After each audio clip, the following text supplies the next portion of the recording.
السلام عليكم ورحمة الله وبركاته. إن الحمد لله نحمده ونستعينه ونستغفره ونعوذ بالله من شرور أنفسنا ومن سيئات أعمالنا.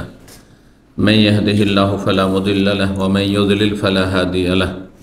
وأشهد أن لا إله إلا الله وحده لا شريك له وأشهد أن محمدا عبده ورسوله صلى الله تعالى عليه وعلى آله وصحبه وسلم تسليما كثيرا. أما بعد، أعوذ بالله من الشيطان الرجيم. فإذا قضيتم مناسككم فاذكروا الله كذكركم آباءكم أو أشد ذكرا.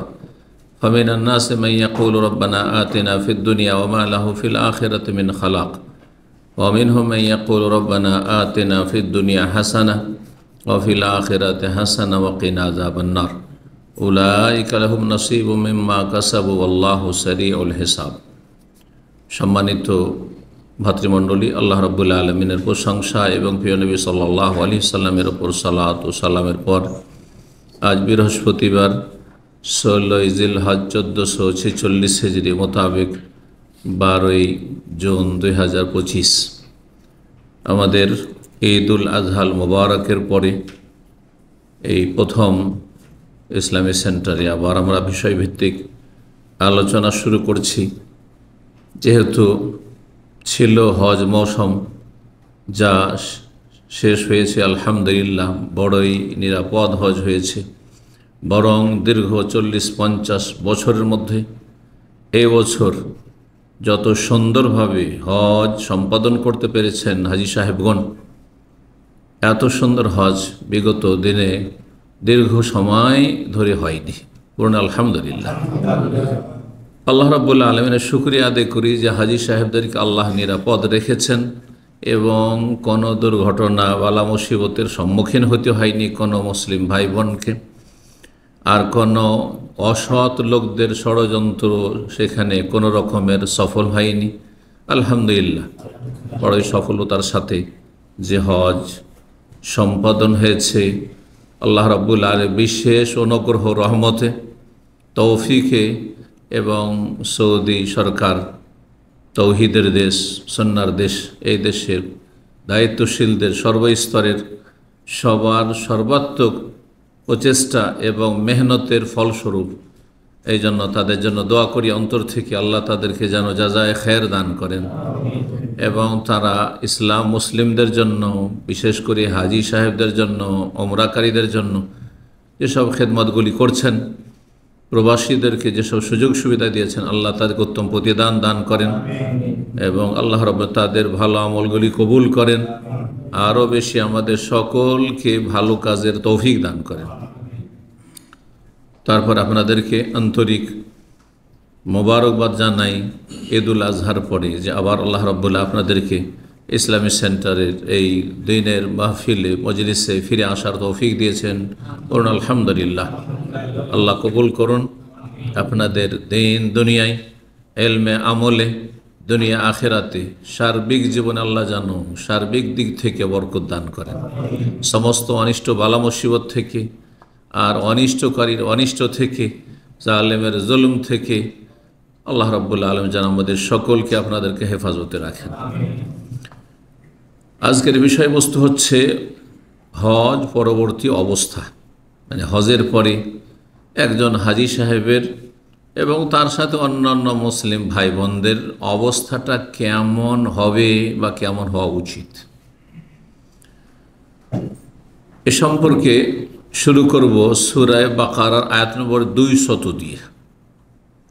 এই আয়াতে মহান আল্লাহ রাব্বুল আলামিন ইরশাদ করেছেন, ফাইদা কাযাইতুম মানাসিকাকুম, যখন তোমরা তোমাদের হজের কাজগুলি শেষ করে ফেলবে, সম্পন্ন করবে। কাযাইতুম, তোমরা যখন সম্পন্ন করে ফেলবে, মানাসিকাকুম, তোমাদের হজের কার্যাবলী।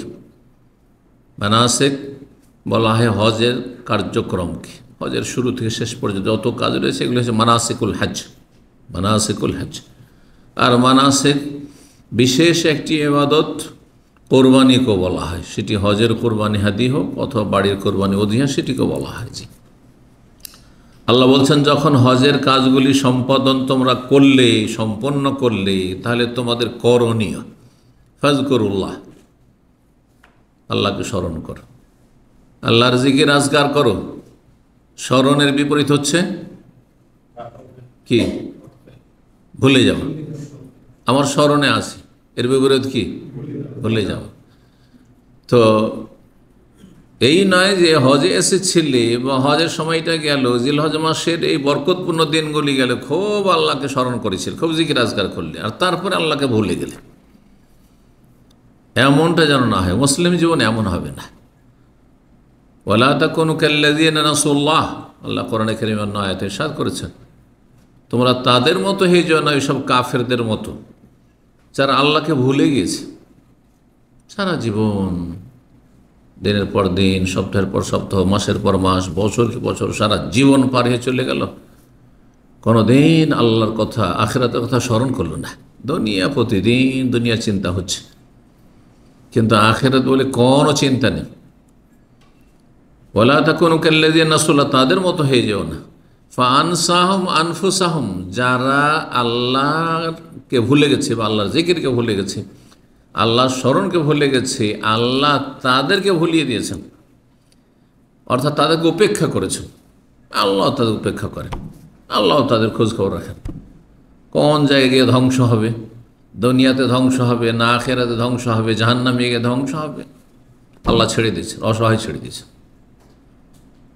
ওরা হচ্ছে পাপিষ্ঠ, উলাইকা হুমুল ফাসিকুন, আল্লাহ বলেছেন। একাধিক আয়াতে মর্মে রয়েছে আল্লাহকে ভুলে যাওয়া, আল্লাহ থেকে উদাসীন, গাফিল হয়ে থাকা। গাফিলতি মারাত্মক রোগ। মানুষ যখন উদাসীন হয়ে যায়, গাফিল হয়ে যায়, তখন বিভিন্ন পাপে জড়িয়ে যায়। কিন্তু যখন যত বেশি স্মরণ থাকবে আল্লাহকে, তত বেশি মানুষ নেক জীবনযাপন করতে পারবে, গুনাহ থেকে নিজেকে বাঁচিয়ে দেবে। সবসময় আল্লাহর কথা স্মরণ হচ্ছে।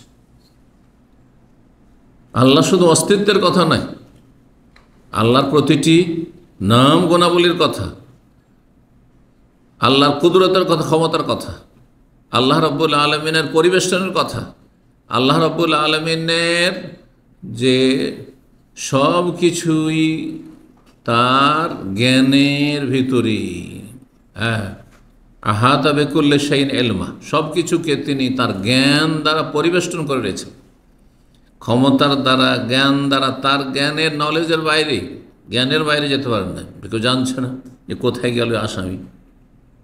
অনেক সরকারি, অনেক অপরাধী খুঁজে পায় না। আল্লাহর জ্ঞান দিয়ে ঘিরে রেখেছেন, ক্ষমতা দিয়ে ঘিরে রেখেছেন। আর বিশেষভাবে যারা মুমিন, ভালো মানুষ, নেকবান, তাদের আল্লাহ তৌফিক, হেফাজত দিয়ে আল্লাহ ঘিরে রেখেছেন।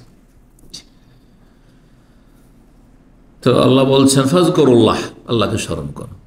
কাযিকরকুম আবাআকুম, যেমন তোমরা জাহিলি যুগে যখন কাফের মুশরিক ছিলে, ইসলাম পূর্বে যেমন তোমরা পূর্বপুরুষদেরকে বেশি বেশি স্মরণ করতে,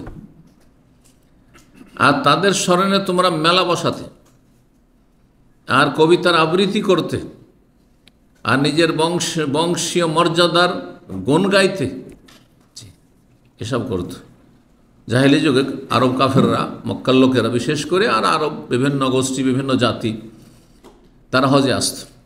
এই সময় হজ হইত, জিলহজ মাস হজ হইত।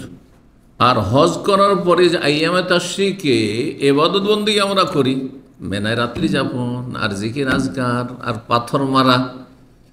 পাথর মারার সাথে তকবীরের জিকির,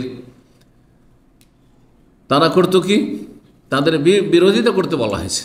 কারণ কাফেরদের, জাহান্নামীদের রাস্তার বিরোধিতা করতে হবে, এটা হচ্ছে ইসলামের একটি মৌলিক নীতিমালা, জীবনের প্রতিটি ক্ষেত্রে, দুনিয়ার ক্ষেত্রে নয়, ধর্মীয় বিষয়। তারা ধর্ম করতে এসছে, হজ করতে এসে, হজ শেষে মেলা বসাতো, মেনায় মেলা লাগতো তাদের, সুকুল আরব। এখন একটা রাস্তার নাম, রোডের নাম সুকুল আরব, মানে আরবদের মেলা। আর সেই মেলাতে, হ্যাঁ, কবিতার বড় বড় কবিরা আসতো, আর কবিতার প্রতিযোগিতা হইতো, আর তাতে বংশের অহংকার, গর্ব প্রকাশ করা হইতো। পূর্বপুরুষ আমাদের এরকম ছিল, 14 গোষ্ঠী আমাদের এরকম ছিল। আল্লাহ বলছে কাজে কীরকম আবাআকুম, এরকম যেমন তোমরা একসময় বাপ দাদাকে বেশি স্মরণ করতে, আল্লাহকে স্মরণ করো, ওইসব বাদ দাও। বাপ দাদা পূর্বপুরুষকে স্মরণ করে কোনো কাজে আসবে না। আমার বাবা অমুক ছিল, আমার বা দাদা অমুক ছিল, বলে লাভ আছে? আমার জীবনে বেশ কিছু মানুষের সাথে এমন সাক্ষাৎ হয়েছে, তাদের দেখে ইসলামী ফেস টেস্ট নাই, মুসলমান দেখা হয়েছে। তখন সে নিজে পরিচয় দিচ্ছে যে কেউ বলছে আমার বাবা ভালো আলেম ছিলেন, একজন বলছে আমার দাদা বড় মৌলানা ছিলেন দেশে। তো আমি বললাম যে এতে আপনার লাভটা কি? আপনার দাদা আলেম ছিলেন, আপনার বাবা আলেম ছিলেন, এতে আপনার লাভ কি? আপনার চেহারা দেখে তো চেনা যায় না কিছু, যে আপনার বাবার আদর্শের সাথে আপনার কোনো মিল আছে। আপনার পোশাক দেখেও তো চেনা যায় না। মানে এই চেহারা, এই পোশাক, এইটাখানে নিচে কাপড়ে, এতে আপনি যে নামাজি, এতে তো সন্দিহান মানুষ। যদি আপনার নামাজ না থাকে, দিনের জ্ঞান না থাকে, আপনার বাবা আল্লামা ছিল, তাতে কি ফায়দা? মুহাদ্দিস ছিল, হ্যাঁ ইমাম বুখারীর মতো ছিল, লাভ কি? কিছুই লাভ নেই। উনি ওনার আমল নিয়ে চলে গেছেন, আপনাকে আপনার আমল নিয়ে যেতে হবে। তো আওয়াসাদ্দা জিকরা, বাপ দাদা পূর্বপুরুষকে কাফেররা মুশরিকেরা যেমন স্মরণ করতো, তার চেয়ে বেশি আল্লাহর জিকির আজকার করো। দুনিয়াদার হয়ে যেও না, দুনিয়া নিয়ে মেতে যেও না। মানুষ দুই রকম আছে আল্লাহ বলছেন, করণীয় বলছেন কি? তাহলে হজের পরে আল্লাহকে স্মরণ রাখিও সবসময়। ওয়াবুদ রব্বাকা হাত্তা ইয়াতিয়াকাল ইয়াকিন, আল্লাহ বলছেন সূরা হিজরের শেষ আয়াত, তোমার রবের ইবাদত চালিয়ে যাও যতক্ষণ না মরণ এসেছে, সারা জীবন। যেন মুমিন বান্দা সত্যি যদি মুমিন মুসলিম হয় খাঁটি, তাহলে তার ইবাদত বন্দেগী, ফরজ নফল সুন্নাত, এইগুলো শুধু রমজানের সাথে সীমিত না, জিলহজ মাসের 10 দিনের সাথে সীমিত না, বিশেষ কোনো সময় কাল স্থানের সাথে সীমিত না। মক্কায় আছি, খুব ভালো কাজ করলাম, মদিনায় গিয়েছি, খুব ভালো কাজ করলাম, অনেক নেকি করলাম, অনেক দুরূদ পড়লাম, অনেক জিকির আজকার করলাম, আল্লাহকে ডাকলাম, অনেক দোয়া করলাম, এটা মুমিনের কাজ না। মুমিনের কাজ কোনো স্থানের সাথে, কোনো কালের সাথে সম্পৃক্ত না। হাত্তা ইয়াতিয়াকাল ইয়াকিন, তোমার সারা জীবন ইবাদত চালিয়ে যেতে হবে। আল্লাযীনা ইয়াযকুরুনা আল্লাহ কিয়ামা, দাঁড়িয়ে থাকলো, কউদান বসে থাকলো, ওয়া আলা জুনুব শুয়ে থাকলো, যতক্ষণ জেগে আছে ততক্ষণ আল্লাহ মনে থাকবে। হয় জবানে উচ্চারণ করবো তার সাথে, না হলে কমপক্ষে কলব আমার সব সময় জাগ্রত থাকবে আল্লাহর স্মরণে, সবসময় আল্লাহর কথা মনে আছে। যদি আল্লাহকে সবসময় সামনে, হ্যাঁ যে আল্লাহ দেখছেন, আল্লাহকে আমি দেখছি, দুটো স্তরে হেসানের, এইভাবে জীবনযাপন করি, চিন্তা করুন তো দেখি যে আপনার মোদির দেখছেন,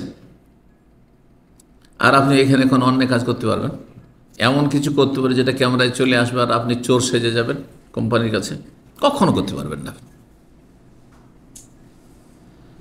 মানুষকে আমরা ভয় করি, কিন্তু মানুষের রবকে ভয় করি না। এখানে ইমানের দুর্বলতা রয়েছে। ইবাদত সবসময় চালিয়ে যেতে হবে, দুনিয়াদার হলে হবে না। আল্লাহ বলছেন মানুষ দুই রকম, এক শ্রেণীর লোক, ফামিনহুম মাইয়াকুল, কিছু মানুষ আছে যারা বলে, আল্লাহকে ডাকে, চায়, তারা জবান দ্বারা চায় বা তাদের অবস্থা চায়। চাওয়া হচ্ছে দুই রকম, একটা হচ্ছে আপনার অবস্থার দাবি, যে এই পরিস্থিতিতে আপনার কি কি প্রয়োজন, এটা বলা হচ্ছে লিসানুল হাল, ভাষাবিদদের ভাষায়। আমার অবস্থা বলছে আমার এটা লাগবে, আমি বলি আর না বলি, লিসানুল হাল। লিসানুল মাকাল মানে বাচনিক জবান, আমি জবান দ্বারা বলছি আল্লাহ আমাকে এটা দাও। অনেক সময় আমার জবান বলে না কিছু চাই না, কিন্তু আমাকে আল্লাহ দিয়ে দিলেন, মানে আমার দরকার ছিল, প্রয়োজন ছিল, তখন আল্লাহ দিয়ে দিলেন। জি, এটা বলা হয় লিসানুল হাল। ওয়া আতাকুম মিন কুল্লি মা সাআলতুমুহু, যা চাও আল্লাহ তোমাদেরকে দিয়ে থাকেন। অনেক সময় প্রয়োজন, কিন্তু আপনি বলছেন এটা আমার দরকার নেই, আল্লাহ বলছে এটাতে তোমার লাভ বেশি আছে। অনেক সময় পয়সা চাইছেন, কিন্তু আপনি ছেলে মেয়ে চাইছেন না, আল্লাহ বলছে পয়সা তোমাকে জাহান্নামে নিয়ে যাবে, কিন্তু এই ছেলেটা তোমার ভালো আলেম হবে, ভালো দিনের খাদেম হবে, এই ছেলেটা তোমার জন্য ভালো দিন নেক্সট সন্তান হবে, এই দোয়া করবে। আমি জানি না। তো কিছু মানুষ আছে দুনিয়াতে শুধু দুনিয়া দুনিয়া করে, মাইয়াকু রব্বানা আতিনা ফিদ দুনিয়া, আল্লাহ তুমি দুনিয়া দাও, গাড়ি দাও, বাড়ি দাও, নারী দাও, নেতৃত্ব দাও, দুনিয়া চাই শুধু, যার যে ধান্দা, দুনিয়ারই শুধু ধান্দা। আল্লাহ বলছে ওয়ামা লাহু ফিল আখিরাতি মিন খালাক, তাদের আখিরাতে কিচ্ছু নেই, কোনো অংশ নেই আখিরাতে, কিছুই পাবে না, কারণ গরজ দুনিয়া, শুধু দুনিয়া চেয়েছে। অমিনহুম মাইয়াকুলু, আর কিছু মানুষ আছে রব্বানা আতিনা ফিদ দুনিয়া হাসানা ওয়া ফিল আখিরাতি হাসানা, এই কথা আল্লাহ বলেননি। কিছু মানুষ আছে যে দুনিয়া একেবারে চাই না, শুধু আখিরাত চাই। আল্লাহ এই লোক চাই না, কারণ আপনি এভাবে চলতে পারবেন না। যে আল্লাহ তুমি আখেরাত দাও, আমাকে দুনিয়াতে কিছু দিও না। পারবেন চলতে? না খেয়ে ইবাদত করতে পারবেন? না খেয়ে কয়দিন বাঁচবেন আপনি? না খেয়ে পেটের জ্বালায় আপনার সালাতে খুশু হবে? হ্যাঁ, সাহারি নেই, ইফতারি নেই, তো রোজা হবে সম্ভব? কোনো কি সম্ভব? নিরাপত্তা নেই, তাহলে মানুষের কি আর ইবাদতবন্দি করা সম্ভব? জীবন নিয়ে টানাটানি। তো এই জন্য দুনিয়া অবশ্যই চাইতে হবে, কিন্তু দুনিয়া পেছনে থাকবে, আখেরাত আগে থাকবে, সামনে থাকবে। আর কিছু মানুষ আছে, আল্লাহ বলছেন মাইয়াকুলু, যারা বলে রব্বানা আতিনা ফিদ দুনিয়া হাসানা, দুনিয়ারও ভালাই দাও আল্লাহ, ওয়া ফিল আখিরাতি হাসানা, আখিরাতের ভালাই কল্যাণ দাও আল্লাহ, ওয়া কিনা আযাবান নার, জাহান্নামের আযাব থেকে রক্ষা করো, জাহান্নাম থেকে বাঁচতে পারলে জান্নাত পাবো। উলাইকা লাহুম নাসিবুম মিম্মা কাসাবু, এদের জন্য যথেষ্ট অংশ রয়েছে তাদের কৃতকর্মের, তাদের আমলের, তাদের যে আমল, সেই আমলের তারা একটা অংশ পাবে। তারা দুনিয়া করছে কিন্তু দিনকে ঠিক রেখেছে, আখেরাতকে ঠিক রেখেছে, সুতরাং তারা পাবে, আখেরাত পাবে। কিন্তু যারা শুধু দুনিয়া দুনিয়া করেছে, ঘুম ভাঙলে পেটের চিন্তা, যতক্ষণ ঘুম আসেনি শুধু পেটের চিন্তা, দুনিয়ার চিন্তা, কখনো জান্নাত বলে চিন্তা হইল না, জাহান্নাম বলে চিন্তা হইল না, কবর বলে চিন্তা হইল না, মরণ বলে চিন্তা হইল না, এদের জন্য আখেরাতে কিছুই নেই। আল্লাহ বলছে ওমা লাহু ফিল আখিরাতি মিন খালাক, কোন অংশ নেই। আল্লাহু আকবার। আল্লাহুম্মা লা তাজআলনা মিনহুম, আল্লাহ তাদের দলে শামিল করিও না, হতভাগা। আসল বিষয় হজের পরে আমাদের করণীয়। আয়াত দ্বারা কি বুঝলাম? যে আল্লাহকে মনে রাখতে হবে, স্মরণ রাখতে হবে, অন্তর থেকে আগে স্মরণ করতে হবে, তারপরে অন্তরে যাতে বেশি বেশি স্মরণ হয়, সেই জন্য তার জন্য তরবিয়ত হচ্ছে জবান দ্বারা জিকির, সুবহানাল্লাহ, আলহামদুলিল্লাহ, সুন্নতি জিকির, বেদাতি জিকির নয়। স্মরণ করা কিন্তু আসল জিকির হচ্ছে মনের জিকির, অন্তরের জিকির, যেই জিকির আপনাকে নেক কাজে উদ্বুদ্ধ করবে, গুনার কাজ থেকে বিরত রাখবে। এমন মন্ত্র পাঠ নয় যে জিকিরে চলছে পাপও চলছে, এদিকে সিগারেট বিড়িও খাচ্ছে, জর্দা দেওয়া পানও চিবাচ্ছে, আর এদিকে জিকিরও জপছে। এতে কোনো লাভ আছে? কোনো লাভ নেই। মন্ত্র এটা, যেই জিকির আপনাকে নেকির কাজ করতে বাধ্য করবে, নেকির কাজে আপনাকে উদ্গ্রীব করবে, আর গুনার কাজ থেকে আপনাকে পালায়ন করতে বাধ্য করবে। জি, আল্লাহ বুঝার তৌফিক দান করুন। আজকে 5টি বিষয় বলবো হজ পরবর্তী করণীয়। এই আল্লাহর জিকিরের আলোকে 5টি বিষয় বলব। প্রথম কথা, যাদেরকে হজ নসিব করেছেন বলুন আলহামদুলিল্লাহ। এই বছরে হোক অথবা আগের বছরগুলিতে হোক, যারা হজ ফরজ আদায় করতে পেরেছেন কমপক্ষে, আলহামদুলিল্লাহ, ফরজ একটি আদায়, ইসলামে একটি গুরুত্বপূর্ণ রোকন, স্তম্ভ, খুঁটি একটি আপনি স্থাপিত করতে পেরেছেন। যখন আল্লাহ এই নিয়ামত আপনাকে দিয়েছেন, লক্ষ লক্ষ মানুষের মধ্য থেকে মনোনীত করে চিন্তা করুন, কত মানুষ আছে আসার জন্য আপনার চাইতে বেশি কি রাখে, উদ্গ্রীব, অন্তরের আগ্রহ আমার আপনার চাইতে তাদের অনেক বেশি আছে, কিন্তু হয়তো শারীরিক সুস্থতা নেই, অথবা আর্থিক সচ্ছলতা নেই, অথবা রাস্তা নিরাপদ নয়, সুযোগ পেল না, পারমিশন পেল না, চান্স পেল না। বহু মানুষ আছে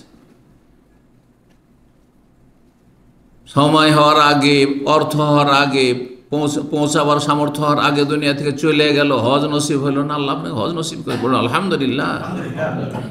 করণীয় কি?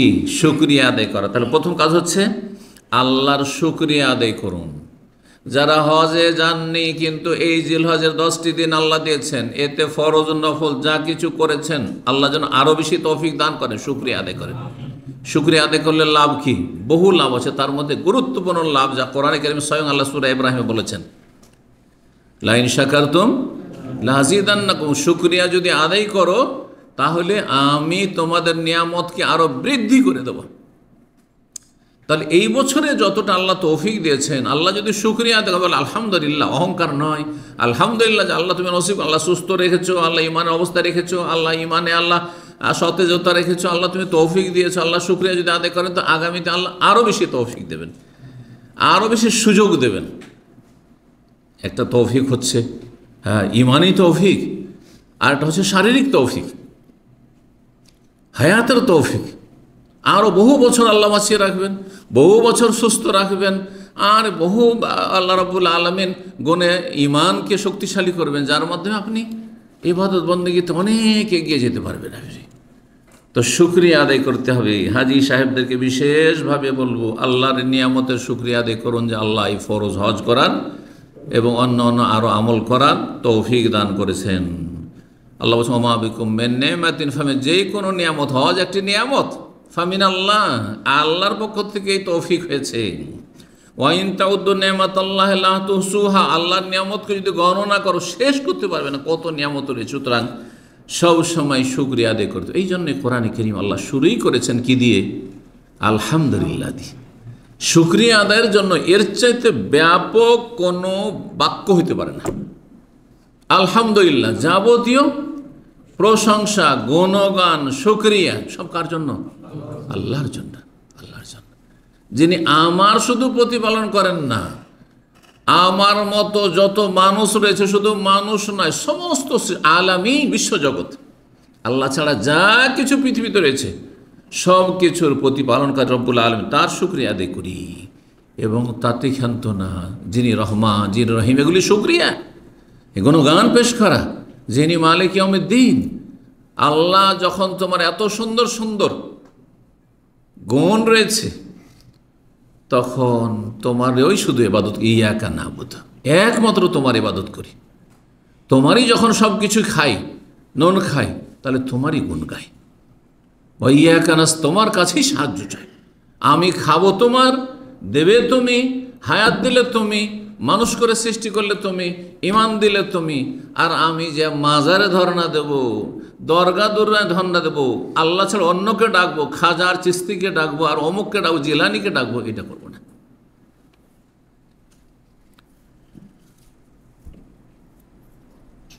আল্লাহ রাব্বুল আলামিন যে তৌফিক দিয়েছেন আমাদেরকে, তার জন্য বেশি বেশি শুকরিয়া আদায় করুন। আল্লাহ যেন আমাদেরকে তৌফিক দান করেন, আরও বেশি তৌফিক দান করেন।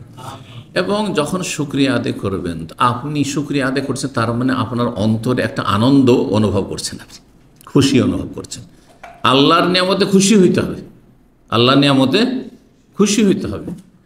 কেউ যদি আপনাকে ভালো মনে করে 5 টাকা 10 টাকারও একটা গিফট দেয়, আপনি হাসি মুখে যদি বরণ করেন, তো যিনি দিচ্ছেন তাকে ভালো লাগবে না? লাগবে না? কিন্তু মুখটা ভারী করে 5 টাকার শুধু নিলেন হয়তো গিফটটা, কিন্তু মুখটা ভারী করে যদি নেন তো ভালো লাগবে? মানুষ দেখে বোঝা যায় যে আরে ওকে দিলাম, খাওয়াইলাম, কিন্তু শুকরিয়া আদায় করলো না, মনটা খারাপ হয়ে গেল। তো যিনি রব্বুল আলামিন আলিমুল বেজা, অন্তর্যামী, সব জানছেন, যে তোমাকে যে এত নিয়ামত দিলাম, কই তোমার নিয়ামতের শুকরিয়া কোথায়? তোমার নিয়ামতের জন্য তোমার আনন্দ অনুভব কোথায়? আনন্দ প্রকাশ কোথায়? খুশি হইতে হবে। আল্লাহ খুশি হইতে বলেছেন। রব্বুল আলামিন সূরা ইউনূসের 58তে ইরশাদ করেছেন, কুল, হে নবী বলো মানুষকে, কুল বেফাজলিল্লাহি ওয়া বিরহমাতিহি, আল্লাহর ফজল করমে, বেফাজলিল্লাহি ওয়া বিরহমাতিহি, আল্লাহর ফজল এবং অনুগ্রহে, ফাবিযালিকা ফালিয়াফরাহু, এর ওপর মানুষকে খুশি হওয়া উচিত। ওয়া খায়রুম মিম্মা ইয়াজমাউন, আল্লাহর নিয়ামতে আনন্দের সময় যদি খুশি হও আল্লাহর নিয়ামতে, তাহলে এটি তোমার সবচাইতে মূল্যবান সম্পদ। খায়রুম মিম্মা ইয়াজমাউন, দুনিয়ার সমস্ত সম্পদের চাইতে বেশি উৎকৃষ্ট, আল্লাহ বলছেন। 2 নম্বর যে বিষয়টি হজ পরবর্তী, সেটা হচ্ছে আল্লাহ সম্পর্কে ভালো ধারণা রাখুন, আপনি সুধারণা রাখুন। কোন ক্ষেত্রে? কবুলিয়াতের ক্ষেত্রে। মানুষ ত্রুটিযুক্ত, সব হাজি একই স্তরের নয়, আর সব মুসলিম একই স্তরের নয়, বিভিন্ন স্তরে। 5টা ভাই একরকম না, 5 রকম। তাহলে এই যে এতগুলো হাজি সাহেবরা হজ করলেন, অথবা এত মুসলিম বিশ্ব এত কোরবানি করলো, নেক আমল করলো, ঈদের সালাত আদায় করলো, আরও জিলহজ মাসের আরাফা রোজা রাখলো, আরও যা কিছু করার করলো, সবাইকে একই স্তরের? কারো কবুল হবে, কারো কবুল হবে না, এতে কোনো সন্দেহ নেই। কিন্তু আপনাকে আপনার জায়গা থেকে আল্লাহ সম্পর্কে সুধারণা রাখতে হবে। যতই পাপী হন না কেন আপনি, যতই গুনাহ হোক না কেন, যতই ঘাটতি আপনার পক্ষ থেকে হোক না কেন, আল্লাহ সম্পর্কে কী রাখতে হবে? পজিটিভ, ইতিবাচক হইতে হবে। আল্লাহ আমাকে মাফ করবেন, আল্লাহ আমাকে রহমতের দৃষ্টিতে দেখবেন, আল্লাহ আমাকে তার রহমত দিয়ে ঢেকে নেবেন, আল্লাহ আমার হজ কবুল করেছেন, আল্লাহ আমার উমরা কবুল করেছেন, কবুল করবেন, আমার কোরবানি কবুল করবেন। এইভাবে সুধারণা রাখতে হবে। কারণ এই মর্মে বেশ কিছু হাদিস রয়েছে, এমনকি হাদিসে কুদসি, প্রসিদ্ধ হাদিস রয়েছে। মহান আল্লাহ ইরশাদ করেছেন সে হাদিসে কুদসিতে, বুখারী মুসলিমের হাদিস, আনা ইনদা জান্নি আবদি বি, আমার সম্পর্কে আমার বান্দা যেমন ধারণা করে তেমন আমি করি। আপনি যদি দোয়া করেন আর আপনার যদি দৃঢ় ইয়াকিন থাকে, প্রত্যয় থাকে যে আমার দোয়া কবুল হবে, আল্লাহ কেন কবুল করবেন না? আমি বাহ্যিক কোনো বাধা রাখিনি, আমি হারাম খাই না, হারাম পোশাক পরি না, হারাম উপার্জন করি না, আর আমি কোনো সীমা লঙ্ঘন করিনি, আমি কোনো অন্যায় কিছু চাইনি, আল্লাহ কেন কবুল করবেন আমার কথা? আমি আল্লাহর কাছে আমি একাগ্র চিত্তে চাইছি, আমি বিনয়ের সাথে চাইছি, আমি অহংকার মুক্ত হয়ে চাইছি। সুবহানাল্লাহ। যেগুলো দোয়া কবুলের জন্য যেসব লক্ষণ বা আপনার শর্ত রয়েছে, সেগুলি পুরা করার পরে আপনার কি হইতে হবে? সুধারণা রাখতে হবে। ইবাদত বন্দেগীর ক্ষেত্রে সেটা ফরজ হোক আর নফল হোক, আল্লাহ সম্পর্কে সুধারণা রাখবেন। যেমন ধারণা রাখবেন তেমন আল্লাহ করবেন। যেমন নবী সাল্লাল্লাহু আলাইহি ওয়াসাল্লাম বলেছেন, মান হাজ্জা, কেউ যদি হজ করে আসে, ফালাম ইয়ারফুস, আর তারপরে সে যৌনাচার করল না, স্ত্রীর কাছাকাছি এহরাম অবস্থায় গেল না, কারণ নিষিদ্ধ সেটা এহরাম অবস্থায়। অন্য সময় যেটা নেকির কাজ, এহরাম অবস্থায় সেটা হারাম, আর বেগানা মহিলা সবসময় হারাম। ফালাম ইয়ারফুস, যৌনাচার করল না, ওয়ালাম ইয়াফসুক, কোনো গুনাহ করল না, অন্যায় কাজ, ইসলাম বিরোধী কাজ করল, আল্লাহ রাসূলের নাফরমানি করল না, রাজা মিন যুনুবিহি কায়াউমিন ওয়ালাদাতুহু, সেই দিনের মতো ফিরে আসবে যেই দিন তার মায়ের পেট থেকে সে ভূমিষ্ঠ হয়েছিল। এটি নবী সাল্লাল্লাহু আলাইহি ওয়াসাল্লামের কথা না? এর উপর ইয়াকিন রেখে আল্লাহ সম্পর্কে সুধারণা, আল্লাহ তোমার রসুল বলেছেন যে হজ করে আসলে সদ্য ভূমিষ্ঠ নিষ্পাপ শিশু সন্তানের মতো হয়ে আসে, আল্লাহ আমাকে সেরকমটা করে দাও, এই ধারণা রাখতে হবে। তারপরে আত্মহংকারে যেন না থাকে। কারণ অনেকে আছেন, বিশেষ করে যাদের অনেক পয়সা আছে আর খুব ঘন ঘন হজে আসছেন, ঘন ঘন মক্কা জিয়ারত করছেন, মনে করছেন আমার মতো হইতে কেউ নেই, আমার মতো আমলকারী কেউ নেই। যারা বেশি পয়সা দিয়ে আপনি কুরবানি করতে পারছেন, মনে হচ্ছে আমার মতো আর কেউ নেই দেশে, হ্যাঁ আমি হিরো একবারে এই ময়দানে। লা হাওলা ওয়ালা, সব নষ্ট করে দেবেন আপনি। বরং অন্তর যেমন আশাবাদী হবে যে আমার ইবাদত কবুল হবে, তেমনি ভয়ে ভীতও হবে। দুটো হচ্ছে ডানা। পাখির যেমন দুটো ডানা ছাড়া উড়তে পারে না, মুমিন বান্দা জান্নাত পাবে না এই দুটো ডানা না থাকলে। দুটো ডানার নাম কি জানেন? একটির নাম আল খৌফ, ভয় ভীতি, আর একটির নাম হচ্ছে আর রাজা, আশা আকাঙ্ক্ষা। আল্লাহর কাছে আশা রাখতে হবে রহমতের, জান্নাতের, নিয়ামতের, ভালো আশা রাখতে হবে। আর আল্লাহর আযাবকে ভয়ও করতে হবে। গুনাহ হলে ভয় করতে হবে, ভুল হলে আর ভুল হচ্ছে ভয় করতে হবে। যখনই টের পাচ্ছেন আমার ভুল হলো, খুব ভয় পেতে হবে। নির্দ্বিধায় আপনি যা ইচ্ছা তা করে যাচ্ছেন, যা ইচ্ছা তা বলে যাচ্ছেন, এটা করলে হবে না।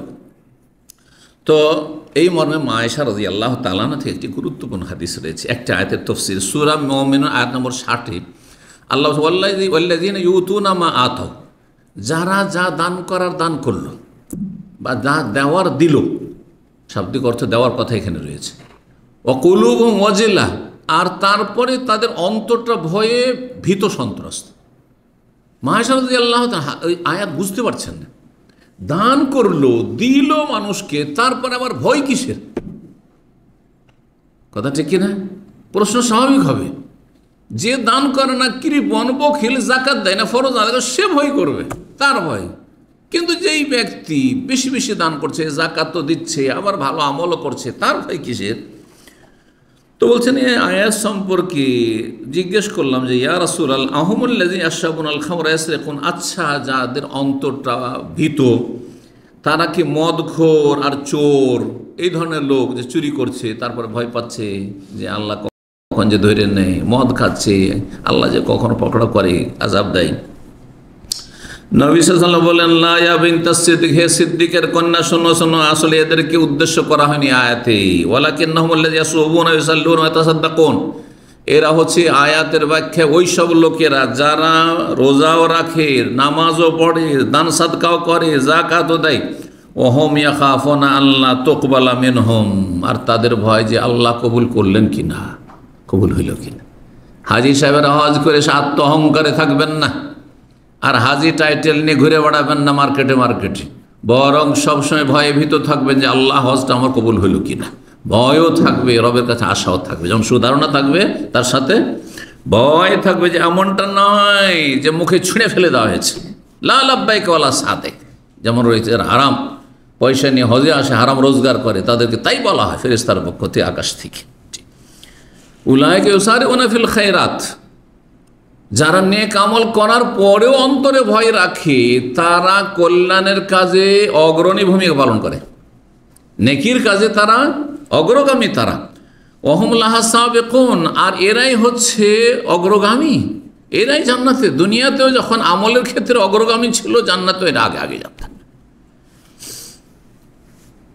3 নম্বর, এই হজ পরবর্তী করেনি, যখন আল্লাহ বাইতুল্লাহর হজের তৌফিক দিলেন, আর আপনি কতবার যে লব্বাইক পড়েছেন, আল্লাহ হাজির হয়েছি, আল্লাহ হাজির হয়েছি, আল্লাহ হাজির হয়েছি, এই তালবিয়া পাঠ করতে থেকেছেন, আল্লাহর এই বরকতময় প্রাচীন ঘর পর্যন্ত পৌঁছেছেন, আর তারপর সেখান থেকে ফিরে আসলেন, সতর্ক সাবধান, আপনি আবার ফিরে যাবেন না সেই গুনহার দিকে, অন্যায়ের দিকে, পাপের দিকে। ফরজ ওয়াজিবে ঘাটতি হয়ে যাচ্ছে, হজ করে আসার ফজর পড়ছেন না, হজ করে আসা বিভিন্ন হারামে জড়িয়ে গেলেন, হজ করে এসে ফরজ ওয়াজিবে ঘাটতি, হজ করে বিভিন্ন অন্যায় কাজ আপনার দ্বারা হচ্ছে, এমনটা নয়। আল্লাহর হক নষ্ট হচ্ছে, মানুষের হক নষ্ট করা হচ্ছে হজ করে এসে, এমনটা যেন না হয়। হারামে লিপ্ত হবে না, না হলে আপনার উদাহরণ হবে ওই রকমই, যেমন সূরা না হলে 92 আল্লাহ ইরশাদ করেছেন, এমন হতভাগিনী নারীর কথা বলেছেন আল্লাহ রাব্বুল আলামিন, যেই নারী সুতা কাটে চর খায়। আগের যুগে সুতা কাটা কাজটা কাদের ছিল? মহিলাদের ছিল। জি হ্যাঁ, যেই কাজগুলি বাদ এখন হারাম কাজে, বিড়ি বাঁধা কাজে লেগে গেছে, বিড়িওয়ালা এলাকায় মহিলারা বিড়ি বাঁধে, হালাল কাজ বাদ দিয়ে হারাম কাজে লেগে গেছে। ওয়ালা তাকুনু কাল্লাতী নাকাযাত গাজলাহা মিন বাদি কুওয়াতিন আনকাসা। সুতা কাটা দেখেছেন চরখায় কেউ? যদি কেউ দেখে থাকেন একটু হাত তুলুন। আছে, মাশাআল্লাহ আছে দুই একটা। সুতা কাটা মানে চারিদিকে সুতা পাক দেওয়া আছে এইভাবে। হ্যাঁ, তো এই যে গোলাকার করা আছে সুতা, আর ওটা দিয়ে এখন কি করা হবে, তখন হয়তো লুঙ্গি, শাড়ি বা কাপড় তৈরি করা হবে আপনার।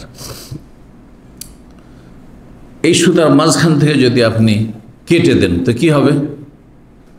সমস্ত সুতাগুলি নষ্ট হয়ে যাবে, সব নষ্ট। তো যেই ব্যক্তি অনেক ভালো আমল করলো, হজ করলো, উমরা করলো, কুরবানি করলো, অনেক নেক আমল করলো, আর তারপরে কি হলো, হঠাৎ করে আবার তারপরে শুরু হয়ে গেল তার পাপ, তাহলে সেই ব্যক্তি কি করলো, তার নেকিগুলিকে নিজেই সব ধ্বংস করে দিল। ওই রকমই যেমন ওই মহিলা হতভাগিনী সুতা নিজে সারা দিন ধরে সুতা কেটে সন্ধ্যাবেলা, আর তার মাঝখান থেকে দিল, তার উপরে অস্ত্র চালিয়ে, আর তারপরে সুতাগুলিকে নষ্ট করে ফেললো। এমনটা করবেন না। আপনি হজ থেকে ফিরে এসছেন, আপনি আপনার আমল নামাকে এখন ক্লিন করতে পেরেছেন, বলুন আলহামদুলিল্লাহ, এবং আপনি পরিষ্কার পরিচ্ছন্ন হয়ে এসেছেন গোনা থেকে। সুতরাং হারাম কাজ আর কথা দিয়ে আপনার এই পরিষ্কার পরিচ্ছন্ন স্বচ্ছ আমল নামাকে আপনি কলুষিত করবেন না, আমল নামাকে খারাপ করবেন না, বরং কতই না সুন্দর যদি নেকির পরে আরো বেশি নেকি বাড়াইতে পারে। এইটা হচ্ছে কবুলিয়তের লক্ষণ। সালাফগণ বলেছেন, নেকি করে এসছেন, হজ করে এসছেন, তারপরে দেখা গেল যে গত বছরে যেমন ছিলেন, তার আগের যুগে যেমন ছিলেন, আপনার লাইফ স্টাইল যেমন ছিল, আপনার ধর্মকর্ম যেমন, তার সাথে অনেক ভালো হয়ে গেছে, তাহলে জানতে হবে যে আপনি ভাগ্যবান, আপনি ভাগ্যবান। তাহলে 4 নম্বর যে বিষয়টি হজ পরবর্তী শিক্ষণীয় বিষয় বা করণীয় বিষয়, সেটি হচ্ছে হজ যদি আপনার কবুল হয়ে থাকে তাহলে তার কিছু লক্ষণ রয়েছে, আলামত রয়েছে, নিদর্শন রয়েছে। আপনার জীবনে সেগুলো যদি প্রতিফলিত হয়, দেখা যায় যে এই হাজী সাহেবের জীবনে এই লক্ষণগুলি দেখা যাচ্ছে, যেই লক্ষণগুলি ইতিবাচক হজ কবুলের জন্য, তাহলে জানতে হবে যে আপনার সৌভাগ্য। আর যদি তার ব্যতিক্রম হয়ে যায় তাহলে আপনি আবার নিজের আত্মপর্যালোচনা করুন, কেন এমন কেন অবস্থা। ইমাম হাসান বসরি রাহিমাহুল্লাহ প্রখ্যাত তাবেঈ, তাকে জিজ্ঞাসা করেন মাল হজ্জুল মাবরুর, হজ্জে মাবরুর কাকে বলা হয়? কারণ নবী সাল্লাল্লাহু আলাইহি ওয়াসাল্লাম হজ্জে মাবরুরের ফজিলতে কি বলেছেন? ওয়াল হজ্জুল মাবরুর লাইসা লাহু জাযাউন ইল্লা জান্নাহ। হজ যদি মাবরুর মকবুল হয় তাহলে তার বদলা হচ্ছে একমাত্র জান্নাত, সবচেয়ে বড় নিয়ামত। যেই জান্নাতের জন্য সমস্ত ফরজ নফল যত কাজ সারা জীবন আমরা করছি, ধর্মীয় কাজ, ইমানি কাজ করছি, সমস্ত কাজ জান্নাত যাওয়ার জন্য আর জাহান্নাম থেকে বাঁচার জন্য। হজ যদি কবুল হয়ে যায় তো জান্নাত নিশ্চিত। এই হজ্জে মাবরুরের লক্ষণ কি? বললেন আনতাউদা জাহেদান ফিদ দুনিয়া, হজ থেকে ফিরে এসে তুমি দুনিয়া বিমুখ হয়ে যাবে, দুনিয়া কোনো আগ্রহ থাকবে না। তার মানে এই নয় যে আপনার জমি জায়গা আছে মাঠে নামবেন না, এটা আবার জেহালত আমাদের সমাজে আছে। কেউ যদি মাঠে নেমে যায়, আরে হজ থেকে এসে দেখো মাঠে নেমে গেছে, যেন বড় আইব দোষের ব্যাপার। এটাও নয়, হজ থেকে এসে দোকানপাট আছে বসে গেছে, দেখো তো দুনিয়াদারি শুরু করেছে, হালাল করবে। দুনিয়া মানে দুনিয়ার আসক্তি যেন না চলে আসে, দুনিয়াকে কামড়ে না ধরে, দুনিয়ার দিকে ঝুঁকিয়ে না যায়, এমন দুনিয়ার দিকে ঝুঁকে গেছে। আজান হলো, আচ্ছা চল, আজান তো হইল, একামত হয়ে গেল, আচ্ছা যাচ্ছি, জামাতটা ধরে নেব। করতে করতে দেখা গেল যে ও জামাত শেষ। এইটা খারাপ লক্ষণ। নামাজ হয়তো পড়ছি কিন্তু খারাপ লক্ষণ শুরু হয়ে গেছে তার, এটা খারাপ লক্ষণ। এমনটা কেন হবে? আজান হয়েছে, আল্লাহু আকবার, কাজ ছাড়েন, আতাআতি যান। এইটা যদি আপনার মধ্যে থাকে তো দুনিয়া করতে কোনো দোষ নেই। তো তিনি বলছেন যে হজ্জে মাবরুর সেটা যে তুমি দুনিয়া বিমুখ হয়ে যাবে ফিরে আসার পরে, রাগিবান ফিল আখিরাত, আখিরাতমুখী হয়ে যাবে, আখিরাতের ক্ষেত্রে আগ্রহী হবে, উদ্গ্রীব হয়ে যাবে। আর আরেকটি বিষয় রয়েছে লক্ষণ হজ কবুলের, সেটি হচ্ছে সালাফদের অনেকে বলেছেন ইন্না মিন সওয়াবিল হাসানাতে আল হাসানাতু বাদাহা, নেকির প্রতিদান হচ্ছে নেকি করে আসার পরে নেকির তৌফিক। নেকি করার পরে যদি আরও নেকি করতে পারেন তাহলে জানতে হবে যে আপনাকে আল্লাহ এই যে বোনাসটা দিয়েছেন নেকির, আরও নেকি করার যে তৌফিক দিয়েছেন, মন মানসিকতা দিয়েছেন, ইমানি শক্তি দিয়েছেন, এটি আল্লাহর পক্ষ থেকে ওই যে আগের নেকিটা করেছেন তার প্রতিদান, বেনিফিট।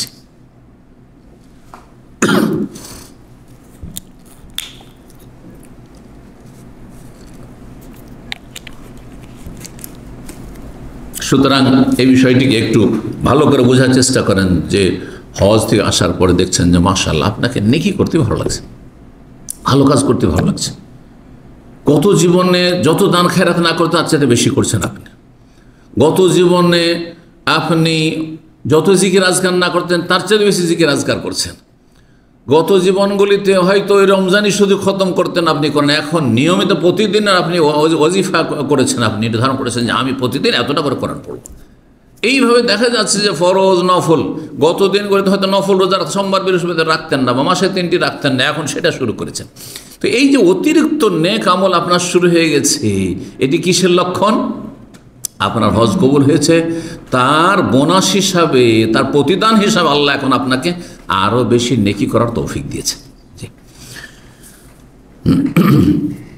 হজ থেকে একজন মানুষ নিজের পরিবারের কাছে, নিজের বাড়িতে ফিরে এসে, দেশে ফিরে এসে যখন তার ঈমানের অবস্থা বৃদ্ধি পাবে, তার অবস্থা ভালো হবে, তার আখলাক চরিত্র ভালো হবে, তার কাছের লোকদের সাথে বিশেষ করে, কারণ কাছের লোকদের সাথে সবসময় থাকতে হচ্ছে, স্ত্রীর সাথে, ছেলেমেয়ের সাথে, আত্মীয় স্বজনের সাথে, পাড়া প্রতিবেশীর সাথে আগের লোক মনে হয় নাকি, মনে হচ্ছে অন্য কোনো লোক এসেছে, এমন পরিবর্তন হয়েছে, এত ভালো মানুষ হয়েছে, অথচ তার হয়তো খারাপ আচরণ ছিল এর আগে। অনেকের এরকম আছে, স্ত্রীর সাথে, ছেলেমেয়ের সাথে, অত পাড়া প্রতিবেশীর সাথে ভালো আচরণ ছিল না, কিন্তু হজের পরে হঠাৎ করে দেখা যাচ্ছে পরিবর্তন। আমাদের কাছে একজন এইরকম ইসলাম গ্রহণ করেছেন, এক সময় ছিল আল কাসেমি ছিলাম, ফিলিপাইন ইসলাম গ্রহণ করেছিল, তার ঘটনাটি বলতে হয় তাহলে বুঝে আসে। সে এত বেশি মদখোর ছিল আর এত নারীবাজ ছিল, এত চরিত্রহীন ছিল, সে নিজে, যেহেতু আমার এদের ইসলামী সেন্টারের সে ড্রাইভার ছিল ইসলাম কবুল করার পরে, তো ফ্রি একটু গল্প করতো, তার গাড়িতে আমরা দর্শ দিতে যখন যেতাম, তো বলছে যে শেখ আমি আমার নওজুবিল্লাহ আমার স্ত্রীর আগে 52টি মহিলার সাথে আমার এই নাজায়েজ সম্পর্ক, অবৈধ সম্পর্ক ছিল 52 মহিলার সাথে। আর আমি মদ ছেড়ে থাকতে পারতাম না। ইসলাম কবুল করার পরে যখন প্রথম সফরে দেশে গেলাম, স্ত্রীর কাছে গেলাম, তখন বলছে যে তুমি তো সেই জর্জ না, ওর নাম জর্জ ছিল বা কিছু এরকম, তো বলছে সেই লোক তো তুমি না, অন্য তুমি লোক এসছো, তুমি তো আগের হাজব্যান্ড না, তুমি তুমি তো ওই লোকই মনে হচ্ছে, কিন্তু সেই লোক তো মনে হয় না। তোমার ক্যারেক্টার, তোমার আচার আচরণ, তোমার চলাফেরা, তোমার আমার সাথে যে আচরণ, তুমি যে আমার যত্ন নিচ্ছ অথবা ছেলে মেয়েদের যত্ন নিচ্ছ, আর তোমার আখলাক চরিত্র বদলে গেছে, না তোমার জীবনে মদ আছে, না নারী আছে, না তোমার আর কোনো পাপ আছে। কীভাবে এভাবে পরিবর্তন হইলে? সে কিন্তু খ্রিস্টান হয়েছে, তার স্ত্রী, আর ইসলাম গ্রহণ করার পরে এইভাবে পরিবর্তন হয়ে গেছে। তো এইরকম হওয়ার চেষ্টা করতে হবে যাতে করে দেখা যায় ওই লোকই, কিন্তু মনে হবে যে না সেই লোক নাই, নতুন কোনো লোক এসেছে। এমন ভালো মানুষ হওয়ার চেষ্টা করতে হবে। আল্লাহ যেন তৌফিক দান করেন। হজ করে আসলেন, আর আসার পরেও যদি এখনো আধা নামাজি থাকে, নামাজ নষ্ট করেন, সূর্য উঠে যাচ্ছে, ফজর পড়তে পারছেন না, যাকাত ঠিকভাবে দিচ্ছেন না, সুদ খাচ্ছেন, সুদখোররা, অনেক সুদখোর হজে আসছে, এই যে সুদ খাচ্ছেন, ঘুষখোর অফিসার হজ করে গিয়ে আবার ঘুষ খাচ্ছেন, মাতা পিতার অবাধ্য, আবার গিয়ে অবাধ্য নাফরমানি করছেন, মাতা পিতায় কষ্ট দিচ্ছেন, নষ্ট করছেন তাদের হক, আত্মীয়দের সাথে সম্পর্ক খারাপ করছেন আপনি, অথচ হজ থেকে ফিরে আসছেন আপনি, বিভিন্ন ধ্বংসাত্মক গুনাহাতে লিপ্ত আপনি, তাহলে আপনার এই হজের প্রভাব আপনার জীবনে কি পড়েছে? কোনো প্রতিফলন ঘটেনি। তাহলে বোঝা যাচ্ছে যে আপনার হজে বড় ত্রুটি রয়েছে। চিন্তা করুন, একজন মানুষ যখন হজে আসে, তার হজের একটি গুরুত্বপূর্ণ কাজ হচ্ছে এহরাম, ঠিক কিনা? এহরামের অবস্থার সাথে রমজানের দিনের অবস্থার মিল আছে। রমজানের দিনে পানাহার এবং তার সাথে বেশ কিছু কাজ রয়েছে যেগুলি রোজা অবস্থায় হারাম, কিন্তু রমজানের রাতে হালাল, বরং অনেকগুলি নেকির কাজ, তাই না? গোটা বছর হালাল, কিন্তু রমজান মাসের দিনে সেই কাজগুলি হারাম। এহরামের অবস্থায় বেশ কিছু বিধিনিষেধ আছে যেগুলি এহরাম অবস্থায় হারাম, করলে এই ফিদিয়া দিতে হবে, কাফারা দিতে হবে, আছে না নেই? এটা কিসের জন্য? এইটা তরবিয়তের জন্য, ট্রেনিং করাবার জন্য, যে এই কয়েকটা দিন বা কয়েকটা ঘন্টা যে থাকলে তুমি, হ্যাঁ ওমরাতে কয়েক ঘন্টা মাত্র এহরামে থাকলেন, আর হজে আপনি কয়েকটা দিন এহরাম অবস্থায় থাকলেন, এর মাধ্যমে আপনি যেই কাজগুলি সারা বছর যায়, সারা জীবন যায়, সেই কাজগুলিতে আপনি কত সতর্কতার সাথে বিরত থাকছেন।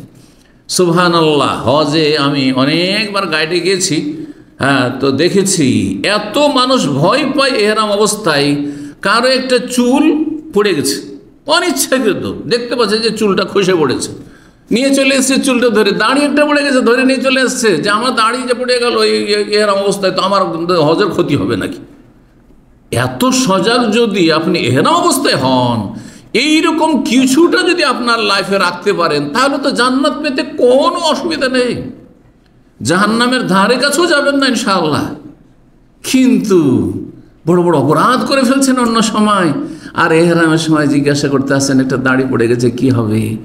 কত লোক এক সময় হজ করেছে 2005, 6, 7, এই সময় আবার কনকনে ঠান্ডার সময় মানুষ মাথা খুলে থাকতে পারে না, মাথা ঢেকে নেই, আর তারপরে যখন জেগেছে দেখছে মাথা ঢেকে কম্বল গায়ে দিয়ে শুয়ে আছে, কম্বল জড়িয়ে শুয়ে আছে, এসে বলছে যে আমার তো আজকে ফিদিয়ে লেগে যাবে, কাফারা লেগে যাবে, এইরকম হয়ে গেছে। তাহলে কত সজাগ, চিন্তা করুন। অথচ আল্লাহ এই ক্ষেত্রে ধরবেন না, রব্বানা লা তুআখিযনা ইন নাসিনা, ভুলে গেলেও ধরবেন না, আর ভুল করে অনিচ্ছাকৃত নিদ্রার অবস্থায় আল্লাহ ধরবেন না, ঘুমের অবস্থায় ধরবেন না, ঠিক না? কত সজাগ। তাহলে একটা ছোট ছোট মাসলাই খুব সজাগ এহরামের ক্ষেত্রে, এহরামের বিধি নিষেধের ক্ষেত্রে। হাজী সাহেবগণ এইটাকে যদি জীবনে ধরে রাখতে পারেন তাহলে তো কাজ হয়ে গেল। আল্লাহ যেন বুঝার তৌফিক দান করেন, আমলে তৌফিক দান করেন। সূরা বাকারা আয়াত 229 আল্লাহ কথা বলেছেন যে ইসলামের এক সীমানা আছে, দেশের যেমন বর্ডার আছে, হ্যাঁ, আর এহরামের বিধি নিষেধ আছে, আর রমজানের রোজার কিছু বিধি নিষেধ আছে, ঠিক তেমনি কি আল্লাহর দিনের কিছু সীমানা আছে, বর্ডার আছে। তিলকা হুদুদুল্লাহ, আল্লাহ বলছেন এই হচ্ছে আল্লাহর সীমারেখা। ফালা তাতাদুহা, এই সীমা না পার করে চলে যেও না। যে দেশের নাগরিক সেই দেশ থেকে বেরিয়ে অন্য দেশে যদি ঢুকে পড়েন, ভিসা নেই, পাসপোর্ট নেই, তো আপনি আসামের কাঠগড়ায় যাবেন না? যাবেন না, জেলে পৌঁছিতে হবে। ঠিক তেমনই আল্লাহ রাব্বুল আলামিন যে সীমানা রয়েছে, নির্ধারিত সীমানা, মানে হারামের কাছে যাবে না, হালাল জীবনযাপন করবে। যদি চলে যাও তাহলে জাহান্নামের জেলে যেতে হবে। অমাইয়াতা হুদুদ আল্লাহ, অমাইয়াতা আদা হুদুদ আল্লাহ ফাউলাইকুম যালিম, আর যারা আল্লাহর সীমানা ক্রস করে চলে যাবে, পার করে চলে যাবে, তারা হচ্ছে জালেম। আর জালেমরাই হচ্ছে জাহান্নামী। আল্লাহ হেফাজত করুন, আল্লাহ আমাদের মাফ করুন। 5 নম্বর সর্বশেষ যে বিষয়টি, সেটি হচ্ছে হজে বহু শিক্ষা রয়েছে, তার মধ্যে একটি শিক্ষা হাজী সাহেবরা যেন কখনো না ভুলেন, যেটি হচ্ছে জান্নাতের মূল চাবিকাঠি, তা হচ্ছে তৌহিদ ও ইখলাস, আল্লাহর একত্ব এবং নিষ্ঠার সাথে জীবন গড়া। খুলুসিয়াত, একমাত্র আল্লাহ ছাড়া আপনাকে আমাকে কেউ দিতেও পারে না, আমার কিছু বাঁকাও করতে পারে না, আমার কাছে নিতেও পারে না, আল্লাহ ছাড়া। তৌহিদ এবং ইখলাসের শিক্ষা এই হজ থেকে নিয়ে আসতে হবে। আমার একটি আলোচনা গত বছর বা তার আগের বছর রয়েছে, গুরুত্বপূর্ণ। হজ থেকে 10টি শিক্ষা, হজ থেকে 10টি শিক্ষা, সেই জন্য সেই বিষয়টা নিয়ে আসেনি আছে। তার সবচেয়ে গুরুত্বপূর্ণ শিক্ষা হচ্ছে তৌহিদ। হজের সবচেয়ে বড় শিক্ষা হচ্ছে তৌহিদ, যে আল্লাহর একত্রের শিক্ষা। শুরু থেকে শেষ পর্যন্ত হজে এক একটি জায়গায়, এক একটি ক্ষেত্রে শুধু এক আল্লাহর কথা, এক আল্লাহর কথা। প্রথম যখন হজ শুরু করছেন, আপনি তালবিয়া পাঠ করে কি বলছেন? লব্বাইক আল্লাহুম্মা লব্বাইক, লব্বাইক লা শারীকা লাকা লব্বাইক। আল্লাহ তোমার কাছে হাজির হয়েছি, আর কারোর কাছে হাজির হইনি। আমি দরগা দুর্গায় হাজির হইনি, লব্বাইকা মানে তোমার কাছে হাজির হয়েছি। শুধু তাই নয়, লা শারীকা লাকা, আল্লাহ তোমার কোনো শরীক নেই, তোমার জাত সত্তা তো শরীক নেই, তোমার সিফাত গুণাবলী তো শরীক নেই, তোমার কাজেও শরীক নেই, তোমার ইবাদত বন্দেগী তো শরীক নেই, তোমার সিজদা তো শরীক নেই, তোমার দোয়াতে কোনো শরীক নেই, জবায়ও শরীক নেই, কোন কিছুতে শরীক নেই, একমাত্র তুমি। ইন্নাল হামদা ওয়ান নি'মাতা লাকা ওয়াল মুলকা লা শারীকা লাক, বারবার করে। মক্কার কাফিররা আরও মুশরিকরা হজ করত, তারা বলতো যে আল্লাহ তোমার শরীক নেই, মানে তোমার মতো সমান তো শরীক নেই, কিন্তু ছোট শরীক আছে। ইল্লা শারীকান তামলিকুহু আমামালাক। এই তালবিয়াতে ইব্রাহিম আলাইহিস সালামের তৌহিদের তালবিয়াতে শিরকি তালবিয়া তারা সংযোজন অ্যাড করেছিল, বলতো ইল্লা শারীক, আল্লাহ শরীক আছে, হাবহুবাল, লাত, উজ্জা, মানাত, দেবদেবী আছে, কিন্তু তাদেরও মালিক তুমি, মানে তুমি বড় এলাহ আর এরা ছোট এলাহ, ছোট মাবুদ। হ্যাঁ, আউযু বিল্লাহ।